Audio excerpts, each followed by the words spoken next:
So, we go again. Number 49 of the Darkness to Light Godcast. Welcome back if you're joining me again. Nice to see you all.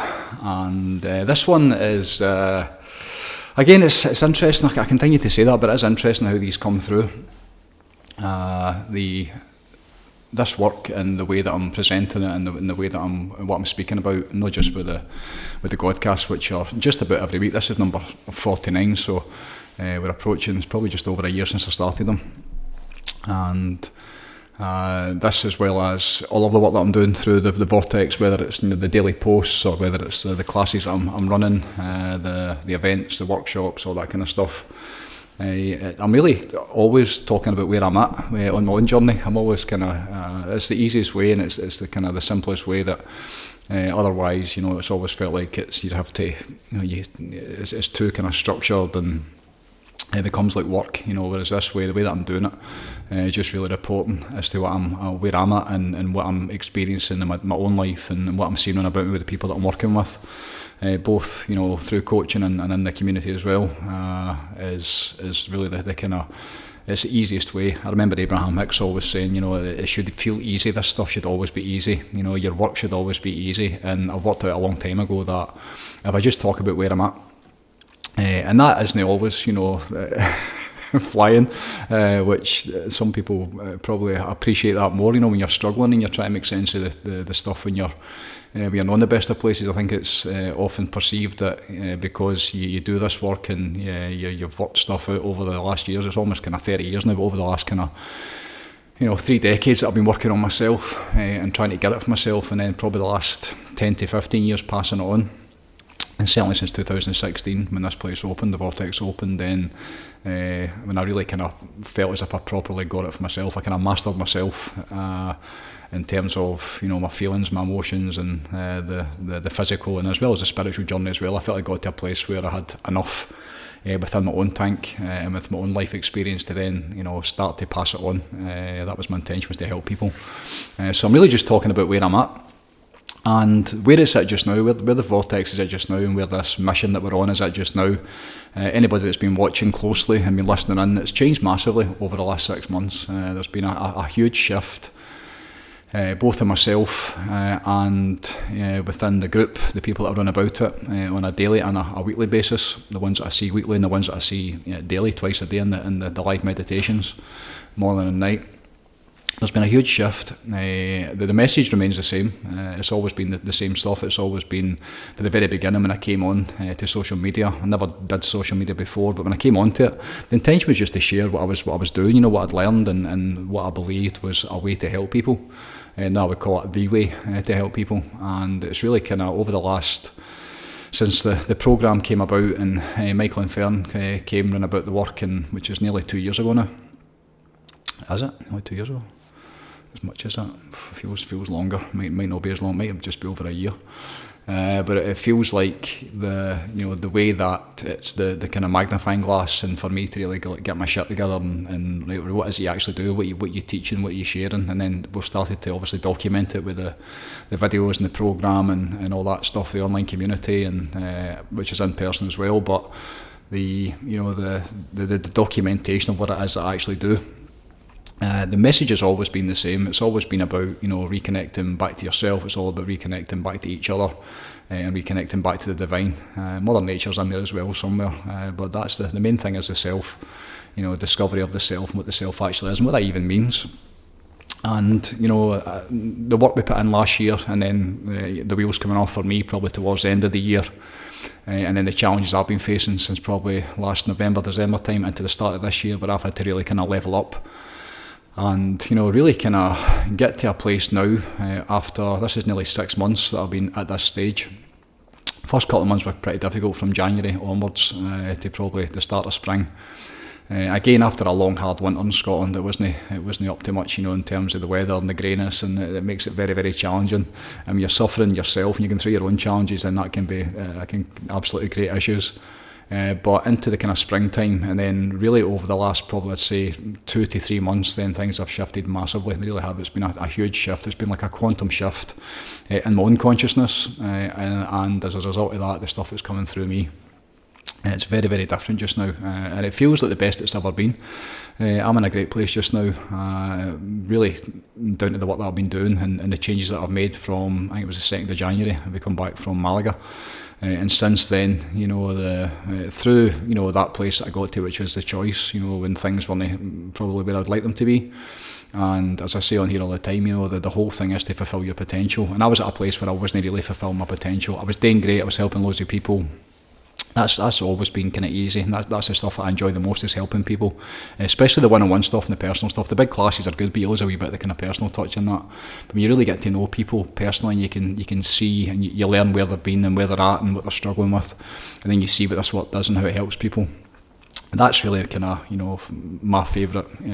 That's my favourite work that I do. Of everything that I do, is a one-on-one stuff. And I mean, you see. When I had a good look at myself and I was starting to see where I was and the evidence, it's easy to see how you're doing by checking your life and looking at the evidence as to how it's going on about you. And it wasn't that great for me, it really wasn't. I wasn't in a great place at all. But that choice, the programme that I teach people every single day, Jim Rohn says sometimes it's easier to teach it than it is to live it. And I've always lived it. I believe, in fact I know that I teach this because I'm coming from an authentic place. Whether I'm talking about breathwork or cold exposure or, the juicing, the cleansing, the diet, the sleep, the meditation, all the stuff that I teach, I live that every single day. I have done for a long time. It's been 28 years now, every single day, and that's escalated and grown and expanded over the course of the years. But the bit that I'm at just now, the bit that I was before I got to this bit, I just wasn't quite there. I wasn't quite at the bit that I would like to be. And as I always say, it's like when you stand before God and she asks you, how did you get on? The one thing is to say you've done your best. That's what Jesus, Krishna and the Buddha said, just do your best. One of the things that they said that was very, obviously, verbatim with each other, do your best. And I found myself in a place where I wasn't doing my best. And then really over the last probably, since 6 months, it's 6 months end of this month, but the last couple of months, I'm now starting to see the kind of fruits of my labour, of my work. And, you always kind of think, why did it take me so long? And that's because you weren't ready. You're just trying to work it out for yourself. You're trying to make sense of stuff yourself.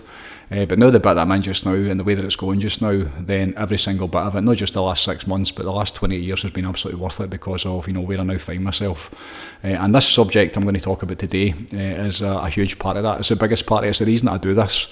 And this is a really significant Godcast for me. It came from my wife. I did a reel to basically share a new event that's coming up, going to be in Glasgow. So we're taking a residency in Glasgow in the Yoga Barn, south side of Glasgow, that starts the end of this month, 27th of this month. And it's going to be the last Friday in every month. And the intention was to basically take this work into Glasgow, into a different space. Lanark's, can be, sometimes it seems like it's a wee bit far away, especially a lot of people, probably most of the people that are run about this are from the kind of Glasgow area. Certainly more to the west of Scotland. And the Friday nights in the beginning were absolutely mobbed and people were getting run about it with obviously the cold exposure and all that kind of stuff when the Vortex opened, and then through COVID, all that kind of stuff. But outside the programme, the kind of classes were a wee bit quieter. They've been kind of drying up over the last wee bit. And, I get very stagnant, I get very stale with all of this stuff. I need to be creating and expanding and basically, doing new stuff to keep myself interested in it all the time. I find when I do the same class or I'm teaching the same stuff, I find it very difficult. I find it difficult to go back and teach the stuff that I've taught before. Whereas new venues, new experiences, that growth and that stuff that really kind of sharpens you up, so you've got your shit together when the time is ready to, you're ready to speak, you're ready to present, or there's a group, that's there. The intention was to, obviously expand, and then, Glasgow came through as somewhere that, absolutely, that's just where I'm from, the west of Scotland, and these are the people that certainly understand my language in some ways, in terms of my native tongue. And the desire to take into Glasgow and have a presence in there, that's basically coming up. And I did a reel that went on to all the different socials, and it was really interesting. My wife, who's, I'm not going to say she's my biggest and my greatest sounding board. When Jill speaks and she gives me her take on things, which she doesn't often, I'm honest, because she just, with all of this stuff, I don't really get a lot of resistance or kind of pushback from anybody, really. For whatever reason it is, whether it's because of the truth that I'm speaking, whether it's because people don't know what I'm talking about, whether it's because people really are not qualified to have a go at me. I don't know why, but I've never had a lot of resistance, never had a lot of kind of pushback, unless I have a direct go at somebody, which I have done in the past as well. And at that point, people that are up for a fight will definitely find you. There's no question about it. But when I keep it neutral and I just kind of speak my truth and I talk about the work that I'm doing, there's never anybody really, I never get anything other than, most of the time, silence. But a lot of the time, it's positive stuff that comes back, again, because of the nature of the work that I'm doing. But the reel that I did the other day, there was one word in it, and it's the name for this Godcast. There was one word in it, and when Jill gave me her feedback later on, it was like, just... that word, it's the one thing that can put people off and that can turn people away. And I've been talking about it a wee bit recently. I've been verbalising it more. It actually feeds into what it is I'm actually doing here. And it's very interesting because Fern was up here yesterday with a chat about it, and I was telling her a story about Jill, how that word, the word, basically brought up, this, not quite sure, and whether that should be in there or not, and she had the exact same feelings when she watched it. And it got me thinking about, what it is that I'm doing, what I'm really doing, that there's loads of levels to this. But the nth degree, what I'm really trying to do is to reconnect people back to the divine. And that word, and the name for this Godcast, is all about the divine. It's God. This number 49 is called God. And it's just interesting when I watched my wife yesterday when she spoke about it, and straight away she's like, okay, just so people have got so many connotations towards it. I get that, and I've been uncomfortable using that word in the past and using that name in the past because of what people think it is. So this one I'm going to talk about God and what my understanding of God is, and and really taking the perspective of the world and where we're at and why it's important. Why we need it, how we connect to it, and then how we live in that divine way, which is actually really simple. And it's something that I really feel needs normalised. That's, again, a lot of the stuff that I'm doing here is to normalise things. I remember right at the beginning doing like cold exposure and how everybody thought it was off my nut, like going into the ice. I was in 3-4 times a day most days. When I found it back in 2016, and then the amount of looks you would get and the amount of kind of comments and people just thinking you were off your head, and then now look at fast forward 8-9 years, and it's the normal now. And I think a lot of stuff that I've done is certainly the language that I use relating to this work. I think of some of the phrases and the words that I use that people now understand. Words like consciousness and the divine mind and alignment, and there's hundreds of them, different words that they basically feed into this work that I've learned, a lot of them through these books behind me and the teachers I've had over the years. But how, when people are in about it and actually understand what it is you're talking about, then they start to, it's like I feel myself, I'm like the bridge builder. You take something that's an unknown, and then through explaining it what it actually is, and then most importantly giving people the experience of it, then they actually go, right, okay, now I know what you're talking about. And that's certainly the case with this subject, talking about God. So it's what we're doing within the Vortex. All roads lead to this, everything that I'm doing. I think in the past, with the programme and with my work, I would bring people in and I would help them, switch off their stress and deal with their mental health challenges or physical pain or their traumas or whatever it is, the kind of the stuff that I'm working on, the people that I'm working with.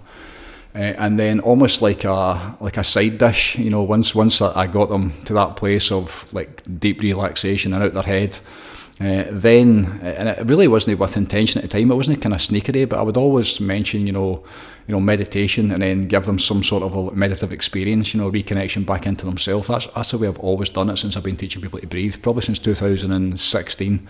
That happened, when I had the breath work really was so significant in terms of how it was, enabling people to switch off their stress and get out of their heads, and how that kind of made sense to me, because if you're in your head, then you can't meditate, which is the way to God, is a way to connect to the divine. And when all that came together, then I really started to, almost every single time that I spoke or took somebody through a process, then they would end up in some sort of meditative state. That was always my intention, without making it conscious, or it doesn't matter whether they're coming in with, they're going to get a bit of this. And over the years that really evolved, and again, there was never any kind of pushback. There was never any resistance to it. I mean, who doesn't want to feel good? Who doesn't want to feel, reconnect back to themselves? Who doesn't want to be in that place of how you're meant to feel? Even if you don't know what it's called, or, you've had no idea or concept of it before. They got it anyway, and even with the bigger groups I did, I remember back to the big Heal Scotland events I would do, where sometimes there'd be a couple of hundred people there. And I would be up there with a mic on. It doesn't matter who would show up. And, they were getting it. They were going to get the breathing, absolutely. And a lot of the time it was like forceful breathing, a lot of the Wim Hof method right at the beginning. But at the end, it was all the reconnection back into the self and back into the heart and back into their soul. And then the cold exposure that was easy after that, but the main thing for me was all about the reconnection process. And the Vortex now, and where it's at, the mission that we're at, I've been a lot more vocal about that in terms of what the community is and what it is that I'm actually doing. The program itself, the tools and the techniques, which are really obviously still important, of course they are. I now see the program as, the introduction to the language, the introduction to the tools, the techniques, the methods, whether it's learning to breathe with function, learning to switch off your stress, learning to turn off your anxiety, how to manage depression, how to sleep better, how to deal with traumas, how to, learn how to heal yourself, basic things like awareness and the power of intention, and what it means to be in alignment, what it means to be in that flow state, how to get into that flow state, how to be happy, how to be joyful, how to master yourself, how to help others, all that stuff that was within the program. And that's vast. That's a lifetime's work. It has been a lifetime's work for me. But that's the kind of the stuff that gets done, as like an introduction. Really kind of coming in, and even things, basic stuff like diet, how you eat and what you're eating, and having the awareness that 6 or 7 coffees a day isn't probably that good for you if you're not sleeping. Having the awareness of like fast foods and poisons like fats and oils, and what the body actually needs to be vital. There's a real the introduction is an education.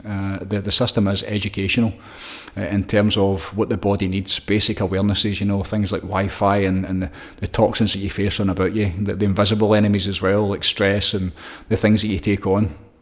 And that's a kind of starter for 10, and the program is fantastic for that. There's probably, 300 hours of videos of all these different recordings and information and inspiration, obviously. Guided relaxation, guided breathwork, guided meditations. That's the kind of day-to-day stuff in terms of how you manage your life. I call the program the Art of Intentional Living. And that's just about taking control back, no longer being the victim.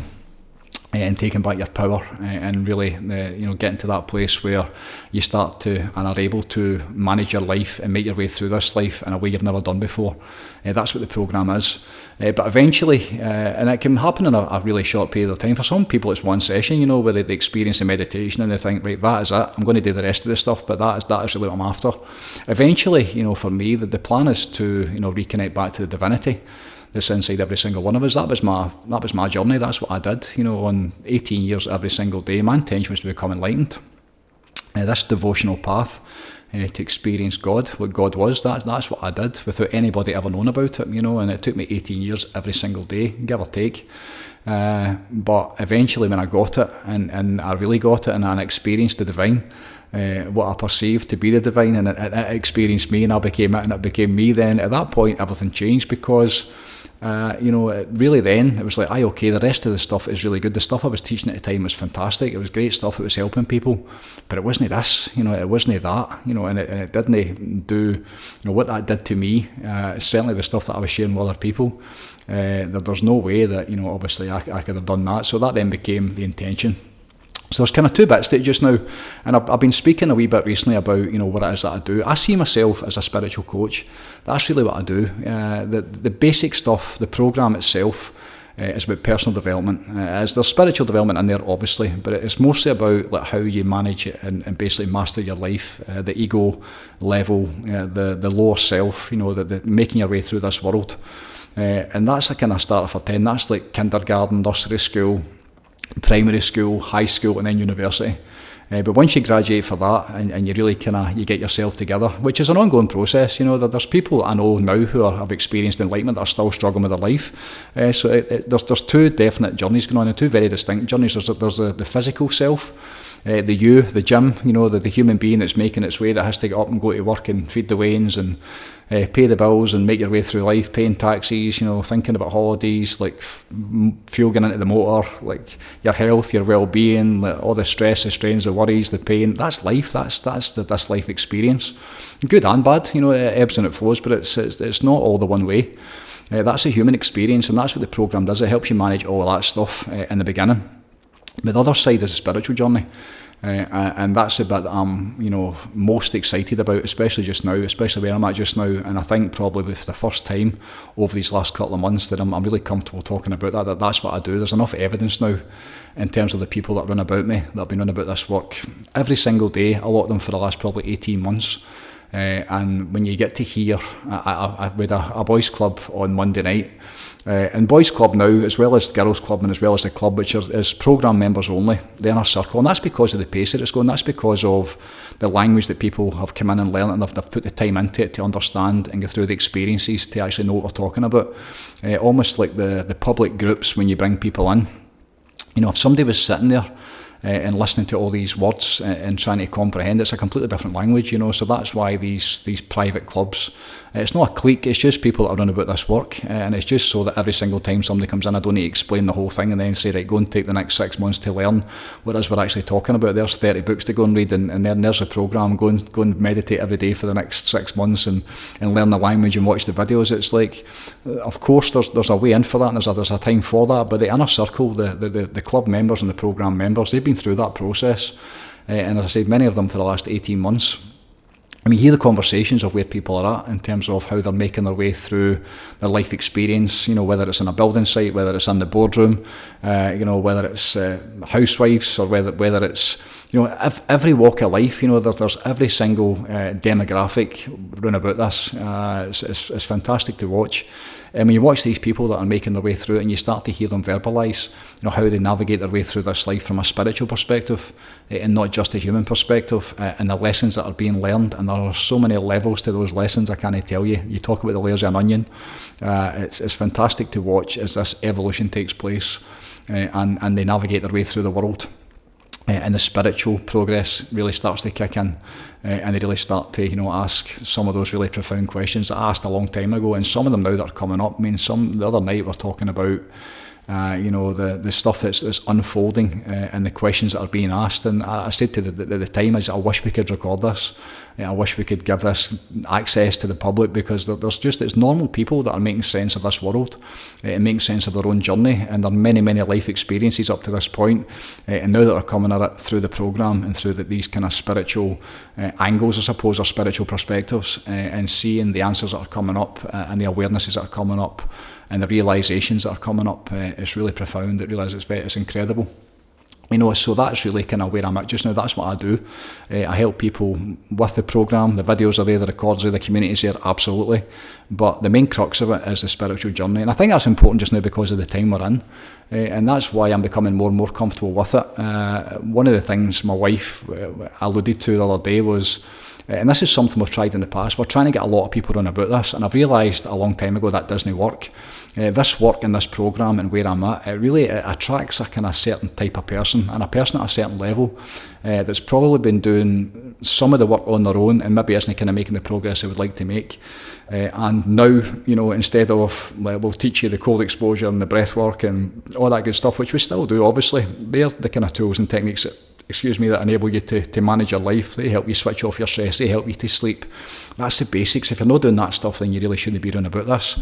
But once you get all of that, once you really kind of tick all the boxes for the basic stuff, then the spiritual journey, that's where my real skill set is, because with the evidence that I've seen and the way that I've learned to put it together over these last probably couple of years, there's an absolute path. There really is. There's a map to navigate your way through the territory from wherever you are. If you have any calling towards, spirituality and the reconnection back to yourself and reconnection back to the divine, then I know how to do that. That's what I do. That's what I've been doing for nearly 30 years now.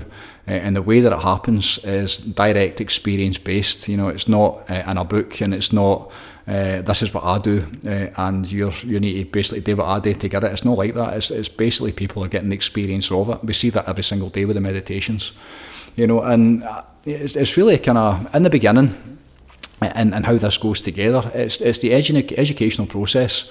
And that's what this Godcast is. It's really talking a wee bit about what God is, and what spirituality is, and all the good stuff that comes with that. And I think I watched a presentation yesterday with Caroline Miss on it was Hay House, I think it was.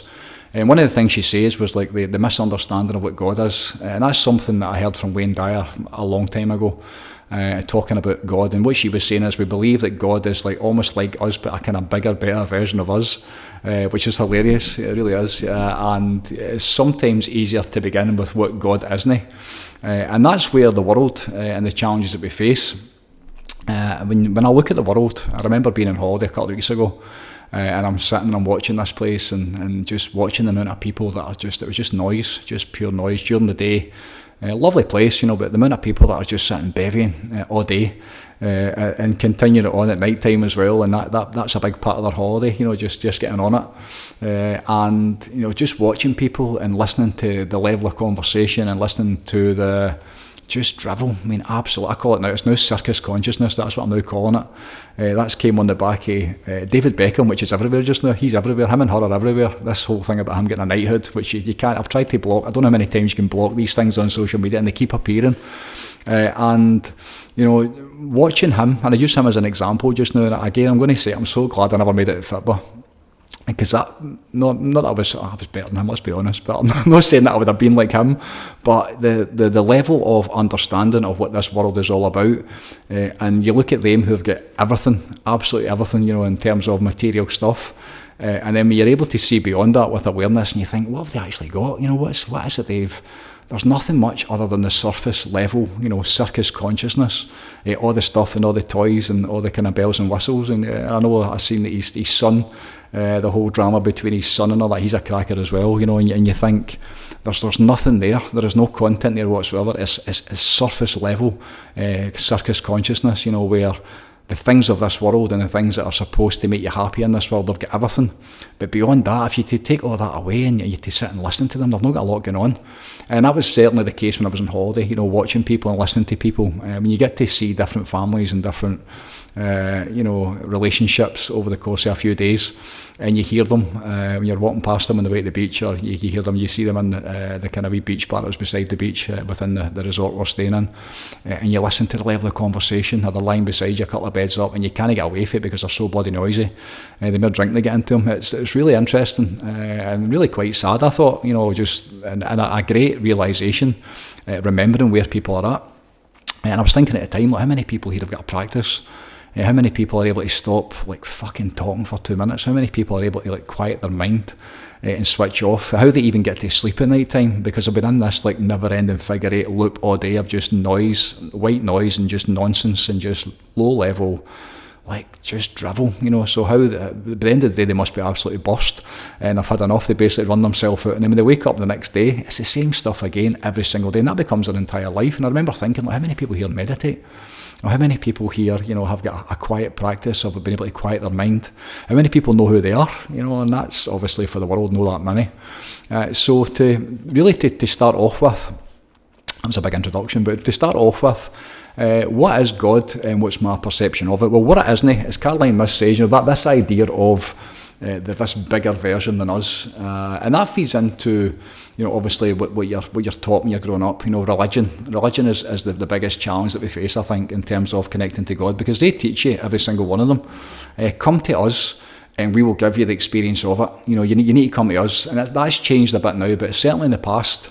And when you look back to the different wars and the amount of people that have died because of God, because of even the Catholic Church, the church that I grew up in, and you think what they did to people, to countries, to civilizations, how they basically would go in, and unless you basically bowed to their God and gave them all your stuff, then 9 times out of 10 they would do away with you. That's how the Catholic Church became the power that it is today. And it's really interesting for me. Another thing she said, when she was talking about Caroline Miss was talking about Jesus, and like don't. I'm not interested in what he said, because I've taken this being. God bless him, man. Like Jesus Christ, what a being. Christ consciousness is what my representation of what I feel Jesus is. What they took Jesus to be, and what they took him at that time. Remember, they killed him as well. But what they took him, and then how they took the things that he said. Or supposedly said, and then how they have made that and then turned it into this multi-trillion pound business that's still going. You look at the Vatican and the Vatican Bank and the control it has on the world just now, how they took the word of Jesus and how they manipulated that, how they basically used that to go and grow this organisation and use it as it's almost like an enforcer, whereby if you come to us, this is certainly the Catholic Church, you come to us, and you align, you like assign your allegiance to us. You give us, you're with us, you're in our team. Then that's the only way that when you get basically through this life experience, you don't get it in this lifetime. You don't get it in this lifetime at all. That's for when you die. What a brilliant business model! Because who's ever going to know whether? And even when people do die, at that point, then the option is, if you've been a good Catholic and you've done well and you've followed, the commandments and you've lived your life well, then you're going to get to go to heaven. You get past the gates. St. Peter's going to be standing at the gates, which is hilarious, and then you get into heaven. And if you've done anything other than that and you don't really kind of bow down to the way we're telling you how to do it, then you go the other way. You've then got a life in hell. And that's hilarious. That whole thing is absolutely hilarious. The fact that God, the perception of God, this dude, sitting on a throne and just basically taking stock like a profit and loss to see how you've done, then tallying up all the scores at the end of your life, and then deciding, that then you go to heaven or hell forever. And many of the other organised religions are the exact same. And the whole idea of like sin and wrongdoing. And how that they use that as basically they use guilt, especially the Catholic faith. It's all about guilt, isn't it? It's all about shame and guilt, and confessions like that as well. Like feeling bad for yourself, repenting for your sins. Which I get that, but it's what is it Jesus says? don't chuck that first stone unless you've not sinned yourself. And you look at the Catholic Church and the sins that are on them, and you think they're the ones that are basically judging you. So the whole idea of God and what God is. This dude in the sky that's basically looking over you and allowing some things to happen. A lot of the things you see, especially online, is like, how can God allow this to happen?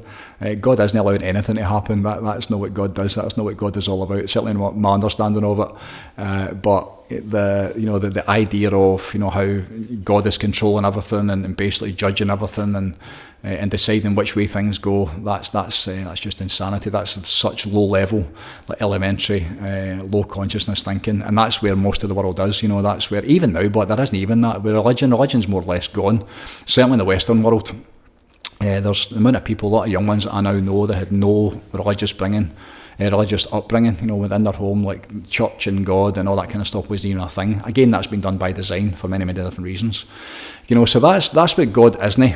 And that's where when I say God, as I said with Jill the other day, and she mentioned God, straight away people think it's religion. They go straight to that bit of, all right, he must be some religious nut. He's talking about religion. He's going to, it's like a cult, and it's like that exactly. That's the exact opposite of what I'm doing. Again, ignorance is the only sin from all of the people that are judging that. And what God is very different from that in my experience. God, again, the Tao Te Ching says, how can you name that which cannot be named? So even the name God and the word of God, there are so many better names for it, I do feel. I love source energy. I love the idea of like the source that everything comes through. I absolutely love that. Consciousness, the divine mind, the way, the divine matrix. These are all words that I would certainly make a lot more sense to me. When you look at the yogic traditions and the different ways they've got of expressing, the different bits to God and what God is, there's so many of them. Whereas us in the West, it's just God and that's it. And when you say God, you're in a religion and that's just your way into it. And and then you've got to choose a side, whether it's Catholic, Protestant. You get through all the different churches and different businesses that are trying to vie for your loyalty and for your money. Then when you look at the opposite of that, and what God really is, the source of all creation, which is energetic, and it's too difficult to understand, and it's obviously too difficult to explain. This is why you need to experience it. But the essence of, or certainly the idea of what God is so far removed, from what people believe it to be, and that's a real challenge. That's something that's absolutely needing to be fixed, and again, you need to experience that. So when I'm talking about God from the spiritual context, it's source energy. It's something that is, it unifies. It doesn't separate. It doesn't judge. It makes things better. We absolutely we carry it inside of us. We come from it. We come from that source. Every living thing, every living being, Mother Nature. It carries a presence of the divine inside of it. Of course, it does consciousness. And that's really, to me, what God is. And when you understand that through direct experience, when you understand that and you go in and you run about it, then the whole world changes, because just now we're in this place of separation. So the next question is, why do we need it? And it leads into that. We are separated. We're separated from our own true nature. And if we go through this life, basically the way that it is just now, you look at the Beckhams, for example, and you look at 99.9% of the planet as an example. They're just in the news just now, or in the feeds on social media. And you see the challenges that we face. America's another great one. The problems in America just now, with all the stuff that isn't God. I was looking at, just before I come on here, I had a wee check just to see what the 10 Commandments were. I had a wee look through the 10 Commandments. And one of the first thing was that do not honour or do not worship any other gods. No false idols. Don't take the Lord's name in vain. Keep holy the Sabbath. Honour your father and your mother. Adultery's out of the picture. Don't steal. Don't witness. False witness to your neighbour. Don't covet your neighbour's things. And just reading through the 10 Commandments very, very quickly, it's like every single one of them is pretty much the way that the world is living just now. When you look at the world in terms of greed and people's desire for power and desire for control and desire to get the things and to get the stuff, and how that's never ending. You can never get to the end of that. Just this constant desire, attain, get it, take it, steal it, and then you're on to something else. Every one of those commandments is basically getting obliterated just now. But if there was another list, basically the opposite of that, then that's where the world is just now. That's the way that it's living. So why we need it is really because of the way the world is and the separation that the world finds itself in. The biggest challenge that I see is the separation from that. And the separation not just from the divine, but the separation and the true knowledge of what we really are as human beings. We don't know that. The fact that we wake up in this world, we get brought in this world, and the minute you wake up, the minute you're in the school system, the minute you're then out trying to get a job when you leave school and earning money, and you're buying the stuff and you're buying the things and you're accumulating and just basically going through your life chasing stuff that doesn't actually really matter, then it's a really kind of the amount of people that must get to the end of their life, and go, what the fuck just happened? What was that all about? You spend your whole life just chasing stuff, and then you reach the end of it, and it's like, it was really kind of a meaningless life. And that's why I do believe, when you look at the yogic traditions and their ideology of past lives and past life experiences and into this life, and the amount of lives you're then going to have to go through going forward, before you actually get to that point. And how that has been sold as success, that's a real challenge. When you look at the Beckhams, again, sorry David and Vicky, man. Fuck. It's like they're deemed as success. If you were to say he's going to be knighted, happy days, but once he's knighted, what else is there for him? The next step is the king. That's the only other thing that he can really do. So he's a real success. His football career, his business career, she's the same. They've got everything. True success. And it's like, and I was thinking this morning in my meditation, kind of thinking about this, and it's like, again, it's a direct probably opposite of that, where certainly the worldly goods and all that kind of stuff, but when I kind of had a look at myself, and I term success as enlightenment, I term success as a direct experience of God, and real success is having everything, but you can have all that stuff, the stuff that they've got and the stuff that most people are chasing, and if you don't have the other side of the spiritual stuff, then None of that matters whatsoever. Not 1% does it matter. So real success, I suppose, is having everything. Having been able to manage your way through this world. Money would equal freedom. The ability to do what you want, and then how you use that money would be even more significant. But having true success would be having everything. And I was thinking this morning, like would you exchange that? It's like the ones that sell their soul, or the artists and the kind of the movie Muppets that sell their soul to the devil. Or to the system. The devil doesn't really exist for me. The dark side of the force and all that kind of stuff, absolutely, and the dark arts. But those that sell their soul in this lifetime, and there are so many of them. Even a lot of the sporting greats as well that you hear about. Some of the stories and some of the videos that used to be up that are no longer there, which is unfortunate, because some of them are brilliant. The amount of people that actually sold their soul, for success in this lifetime. And I was sitting this morning in meditation early on, and I'm thinking, like, what I've got just now and how I feel and how I'm living my life, what would the cost be to exchange that? So would you exchange places? So would you exchange places with like David Beckham, for instance? So if I had to wind it back and I signed with Man United instead of getting injured, and I got because I'd have played for him. There's no question. As cocky as I was and as good as I was at scoring, I'd have played for Man United, no question about it. Maybe, definitely, I would have played. Of course, I would have. And so all of that stuff, where would I have ended up? Who would I have became? And I didn't have a lot going on at the time. And I actually saw a video recently. I was at Motherwell for a couple of years, and again I was injured. I gave up because I was injured. I chucked it when I was injured. And the year after I left Motherwell, they went on and they won the Scottish Cup. And Phil O'Donnell was a really good friend of mine. I played football with Phil O'Donnell. In fact, where we were up the northeast coast of Spain, the last time I was there, we went on a trip with Motherwell. I was probably 14 at the time. And Philip we were roommates together. We were good friends for way back in the day, myself and Philip. And when I left and basically retired, and gave up my dreams and started going on the wrong path, which led to the right path. But the year after that, I think that's when Motherwell won the Scottish Cup. When I left football, I was that sicky and literally heartbroken. I walked away from it completely. And I remember at the time, watching the whole thing and great. And I met Philip when he was playing with Celtic as well. I was in at Celtic Park one day and I met Philip in there. And his dad as well, Bernard. And God rest Philip, man. He was a brilliant lad. He was a really good soul. But the video that I watched about them winning the Scottish Cup, and at that time, Tommy McLean, who just was absolute poison, Big Tam wasn't far behind him, but that whole thing and what Motherwell and how they treated me and the experiences that I had, I've spoken about them on there before, there wasn't a lot of really positive experiences with Motherwell with me. So when I left, the fact that they won the Scottish Cup after it, I was probably a wee bit bitter towards them, and like didn't wish them any success whatsoever. But I watched a video recently, and loads of the guys that I played football with, who at the time you'd have gave your right hand to exchange places with them, to be that guy that was playing in the Premier League and making money and like a star. And fast forward, 25 years or whatever it is, 24, 25 years.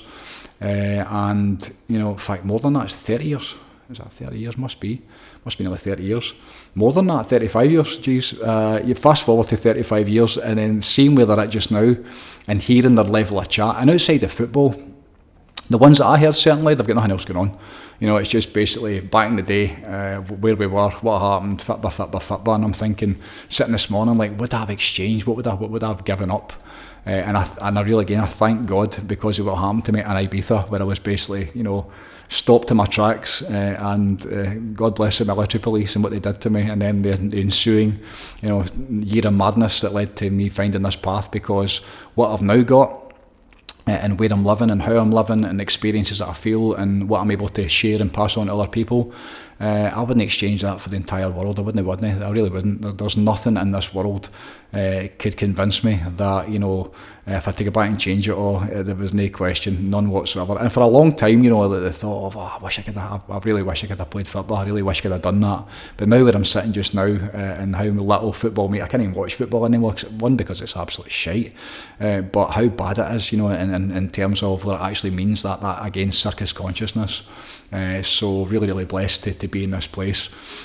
And, which leads on to the world and where it's at and why we need it, because the world and the way that it's set up and the low level of consciousness that most people are at, all of the wonderful souls that I just spoke about, God bless them, and apologies if you're listening to this, but if that's all that there is, if that's your only life experience, if that's all you get in this lifetime is the stuff, and you're lying in your deathbed and you look back and you were a good man, I was thinking about Beckham when he eventually dies, He'll probably be about 130. It might be one of the guys that actually doesn't die, one of these super rich billionaires that is able to eternal life. That's the big thing just now, isn't it? Keep it going. But when you get eventually to his deathbed, and you get to that place and you've achieved everything, if you don't have that unit of knowledge of the divine, and I really believe your life has been a waste of time. I really do. It's like, you've maybe helped people and you've done some good stuff, but for your own sake, in terms of fulfilling your own potential, and obviously that would maybe come further down the road, so the separation and being the lack of awareness as to what it even is, that's a huge challenge. People don't know what it is, and that's where it's difficult to give it to people. How do you give somebody or give them something? Because I'm sure if you had to say to them, again the Beckhams, if you had to say to them, like this is the bit that's missing, and they've got everything, and they're happy enough. Well, she doesn't look happy enough, but they seem like content and happy enough. But it's like, how do you explain what this actually is without giving somebody the experience of it? I thought a great and a terrible analogy just half an hour before I come on here, and I wasn't going to share it, but I'm going to share it.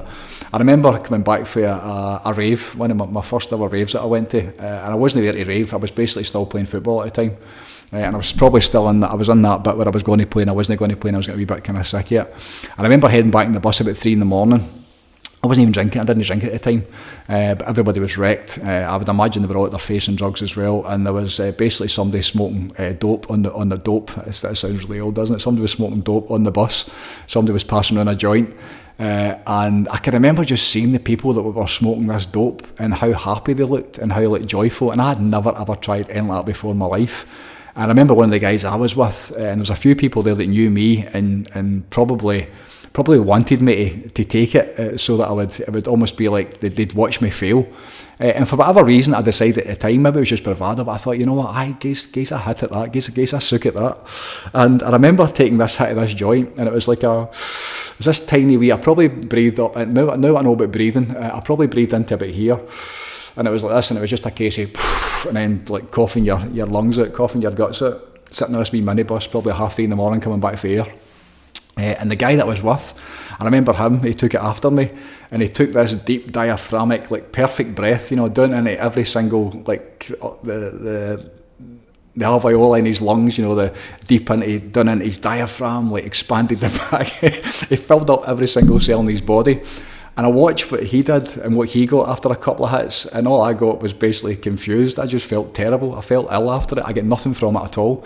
And the one thing that he said, and this is where this story goes, it was like, I wish you could get what I'm getting for this.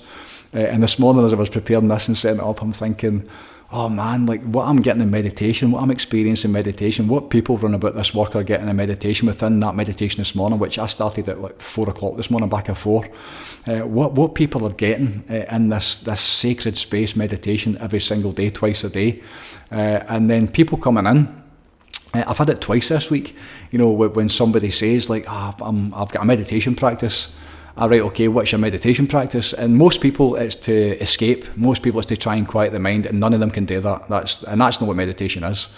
A lot of people will use it to try and manifest things, so they'll use their meditation process to be creative and to basically use their mind to basically generate these feelings and these emotions to get more stuff.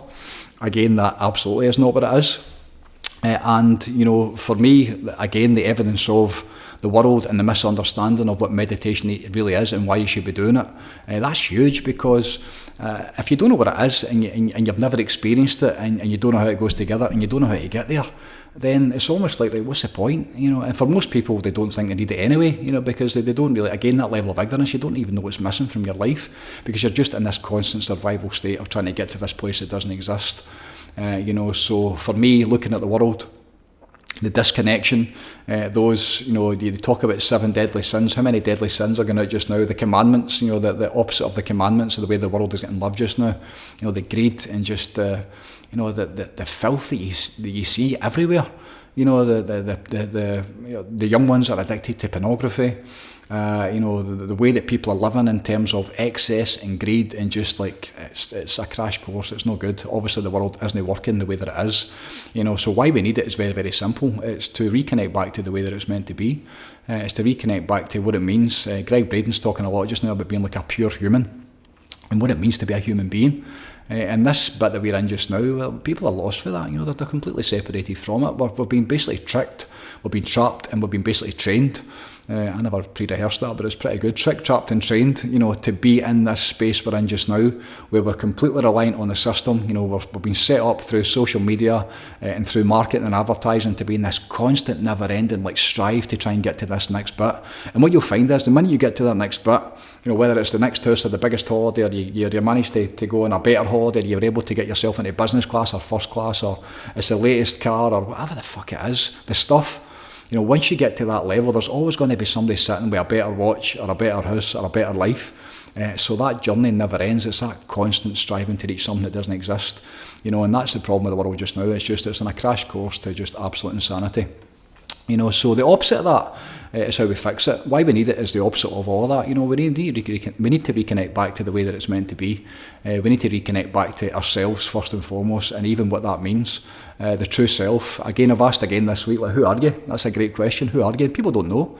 They think that their stuff, they think that their job, their title, they think their identity, their belief system, their programming, the things that they've got, and that's that's a wee bit of it. But the real question and the real answer to what you really are, that's a bit that's eternal, that's a bit that is divine, that's a bit that you carry inside of you. And that's a bit that's missing. So the reconnection process to take back your power is what it's all about. When you tap into this thing called God, source energy, the divine mind, consciousness, when you tap into it, then you get to live in a different way. You become empowered, because when you tap into it, and this is why meditation is so important, when you tap in through meditation, you take on the power of it, you get into alignment with it, and when you're in that place of inspiration, when you live in spirit, and you start to live in a different way, and you start to feel how you're able to feel. And there's so many bits to that as well, how you basically need to calm your nervous system and change your diet up, and it's hard work, I get that, but when you reach a place, the bit that I'm at just now, and the bit that so many people run about me are at, when you reach that place of being in alignment, when you reach that place of being in spirit and being inspired, then any other way of doing it was absolute madness. So that's why we need it. The world is broke. The world isn't working, and that is the way that basically takes it back and gets it back on an even keel. The divine practices, the divine principles, how the world was basically designed and built. Even just now, the way it is with the male and female and all the different genders, and it's just insanity. God basically gave us male and female, and that's it. There only is two. That's how we procreate. That's how we continue to keep moving forward as a species. And you see it now, the amount of people are fighting over that basic question, how many genders there are. And it's that shouldn't even be a question. There only is two. And you can have sex with anybody or anything you want. That's up to you. Behind closed doors, you're not hurting anybody. Fill your boots. But in terms of when you're questioning, the reality of nature, in terms of how many genders there only is two. It's male and female, and that's it. That's how it works. And anything other than that is absolute bulls and it's lies. So that's something that needs to be sorted. Absolutely. So we've been separated, we have been tricked, we've been conned, we're in a place that isn't very good just now, it's not working, and all the while we have this ability, to live in a different way. And that's where, and this is the reason, I stated at the beginning, people think that God's basically letting all this happen, all the stuff that's going on in the Middle East, all the stuff that's happening with the wars and the kind of the chaos that's happening in the world, as if God would allow that to happen. And that's where people don't really understand what God is. God as a non-duality being, God is the source, so it's only light, it's only goodness, it's only grace, divine perfection, in every way. God doesn't know what cancer is. Remember Wayne Dyer saying that, you can't go to God and ask for a cure for cancer. It doesn't know what it is. So to cure yourself from cancer, you need to basically become the divine. You need to sit in meditation, and that vibration, that pure, infinite intelligence where nothing can ever go wrong, where everything is just perfect, love, light and grace all the time, where everything is just where balance is always there, it's always in perfect harmony.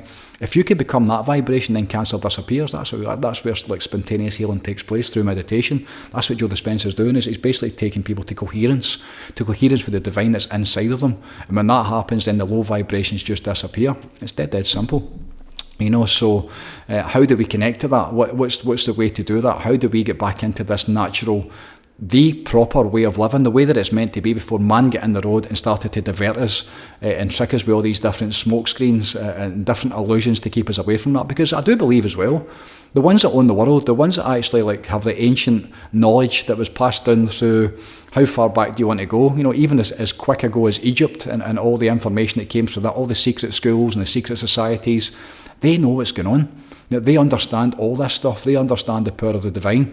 And we, you know, us, the low levels, the kind of the peasants, we've been kind of kept separate from that. You know, and again, the power stays with the few and the many are suffering.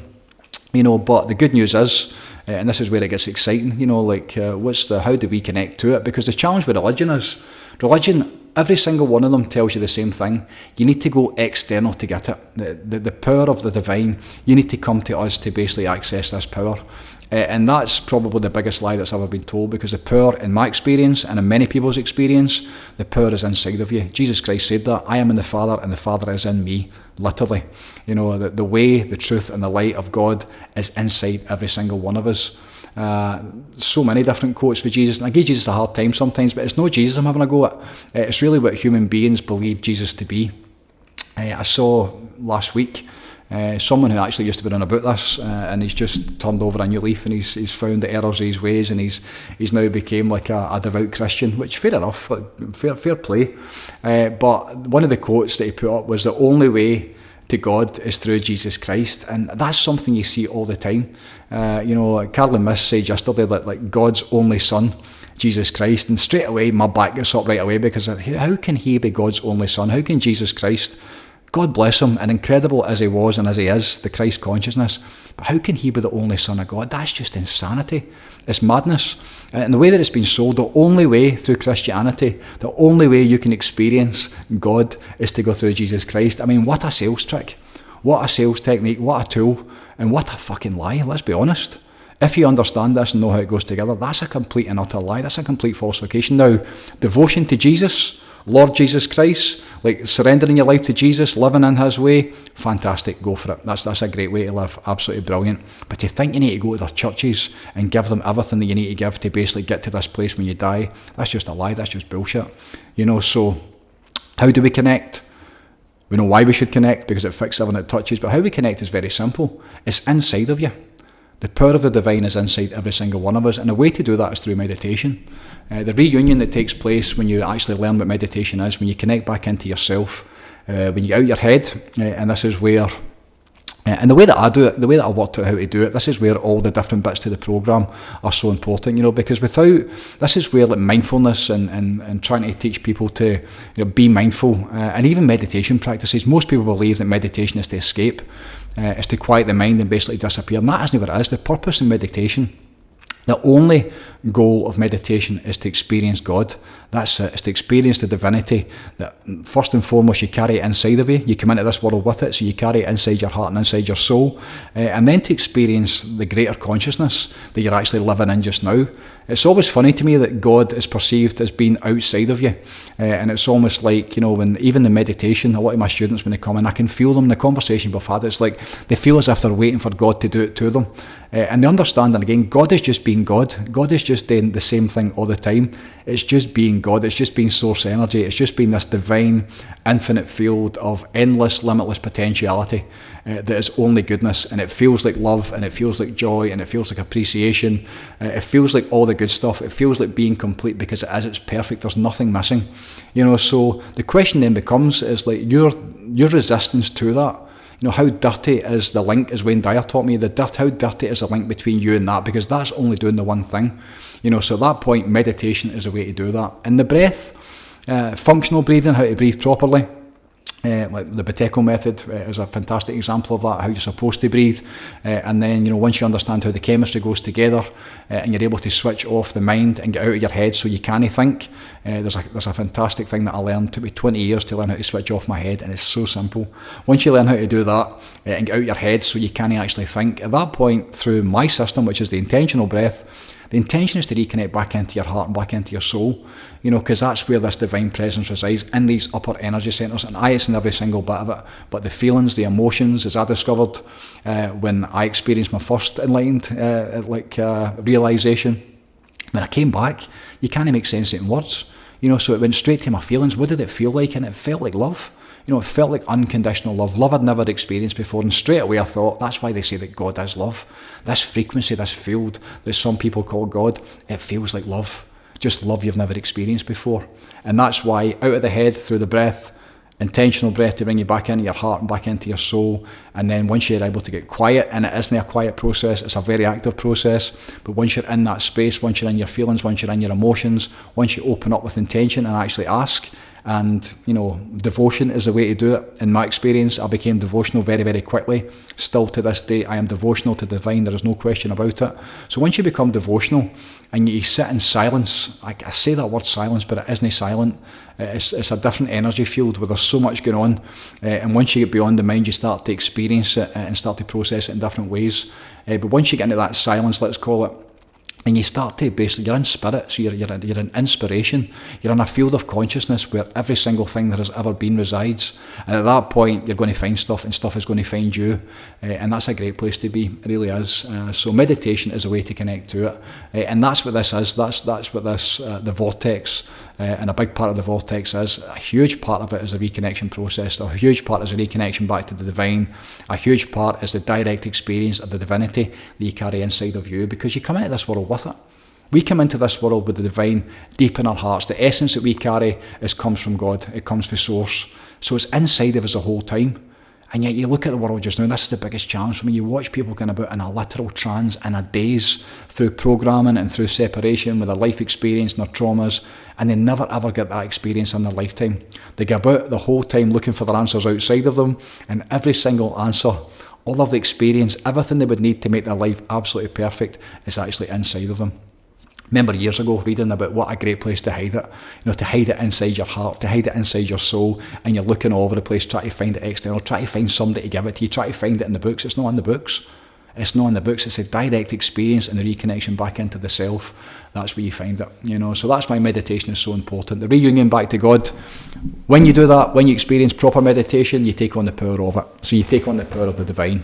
And that changes everything. When you live in spirit, it changes everything. When you live in a way, the way that it's meant to be, when you're in balance and you're in coherence and you understand, this world, it comes and it goes, and all the stuff that you're trying to get and trying to survive a lot of the time as well, and trying to make yourself through with your own challenges. All the while, you've got this real kind of divine presence inside of you. If you just were able to go down and sit and shut your eyes, and shut the fuck up for an hour every morning, and quiet your mind and get back into your heart, and reconnect back to the source, back to God, then every single answer that you required, all of the stuff that you need to make your way through this world and to fulfill your potential, which is what it's all about, the answers are inside you, So that's the journey, that's the path, that's the way to do it. It's through meditation. And then once you get that, and then the journey begins. Once you really start to experience what meditation is, then the intentional, spiritual path begins. And that's a fantastic place to be. It really is. And that's the thing that fixes this world. If you have people going about with love in their hearts, if you connect to God and you experience love, like proper love. Did an energy session in here yesterday, and the message after it was like just a wave, like a wash of love, just like absolutely engulfed with this feeling of unconditional love. That's what God is. God is love. So you have people like that getting into the world with compassion in their heart, with feeling good, happy, joyful, smiling. You take that into the world and you start to live from that place. That's how we fix the world. If you had people who were appreciators, like making things better, as opposed to the other way that most people are just taking out the system and basically taking for their own self-gain, then obviously the world ends up the way it is just now. That greed and that excess and, all the deadly sins and the way the world's been set up, that's the opposite of the natural path and how it's meant to be, the way it was designed to be. So that's why, living in this way, it's not for everybody, and not everybody's going to get it. In fact, it's for hardly anybody, if you're completely honest. But for those that are living this way, then there's no other way to do it. There really isn't. Why? Because of how they feel. Why? Because of how they're living their life every single day. Because of the impact they're having on their partners, the impact they're having on their children, the people that are around about them in terms of their inner circle, their family, their friends, their employees, the people that they go to work with every single day. Everything changes.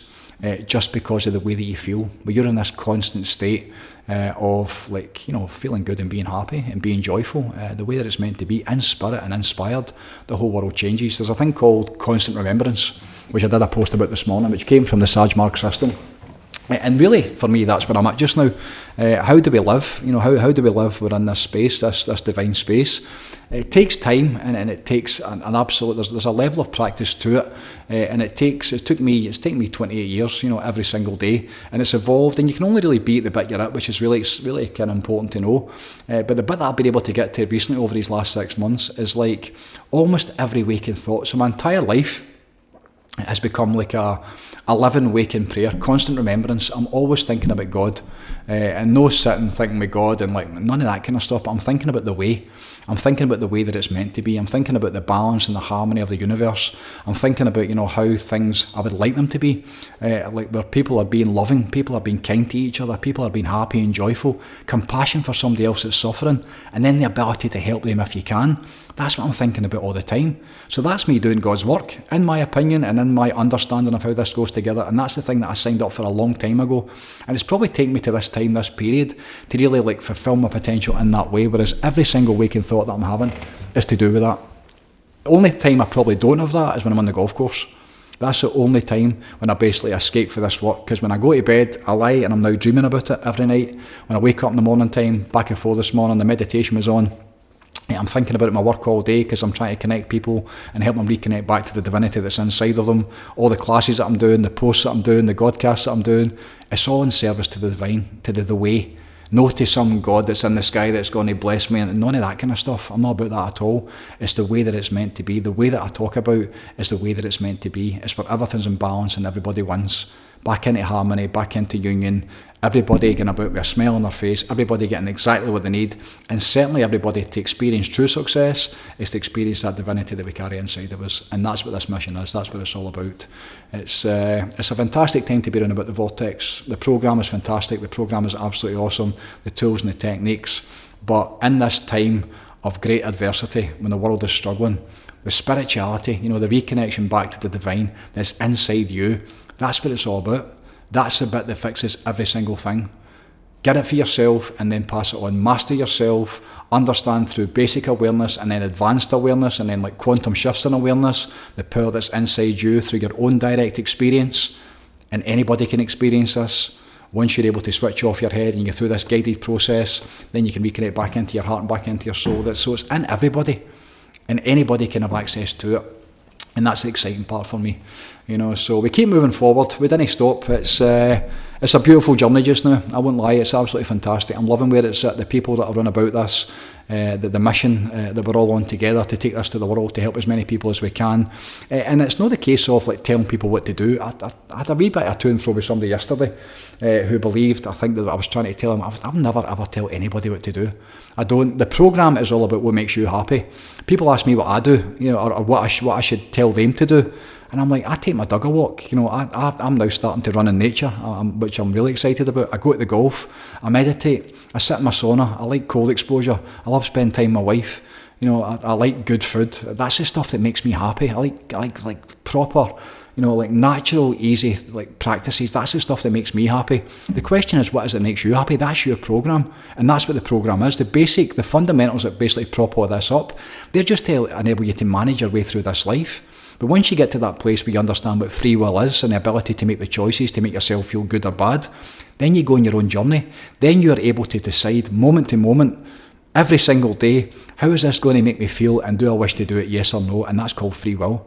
So at that point, that's what the program is, the ability to go and fulfill your potential, doing the stuff that makes you happy. But at the same time, the spiritual side is a bit that everybody needs. It is. 2 people this week, the last 2 days, they've sat up right at the end of the process and they've basically said, like, oh my God, I needed that. And my instant response to both of them was, everybody needs this. Every single person on the planet needs this reconnection. Doesn't matter what religion you are, doesn't matter what colour your skin is, what country you're from, what flag you stand under. It's in every single one of us. That's the thing that I come back with. One of the things I come back with, my very first enlightened experience. If it's in me, it must be in everything. I experienced it all. I became it all. It became me. So if it's in me, if that power is in me, it must be in everybody. And that's the bit that's been hidden from us. So that's the bit that needs to change, and that's what this work is all about, the reconnection process. Back to the self. Once you reconnect back to yourself, then we reconnect with each other. And once we reconnect with each other and we see things from a different perspective, all the wars stop, all the fighting stops. From that level of consciousness, there's no desire to fight. you feel that good. You replace all the negativity, the healing takes place. Things get back to the way they're meant to be. You start again, you go again, you dust yourself down, you're able to forgive people, and then you move forward. And at that point, once you reconnect with each other, the reconnection with the self, the reconnection with the divine, Mother Nature's a huge part of it as well. I was in the trees this week for the first time in ages, and just the energy of Mother Nature and just being back in that field. It's another field of consciousness. It's a completely different reality. So reconnection back to Mother Nature's a huge part of this as well. So that's what we're all about.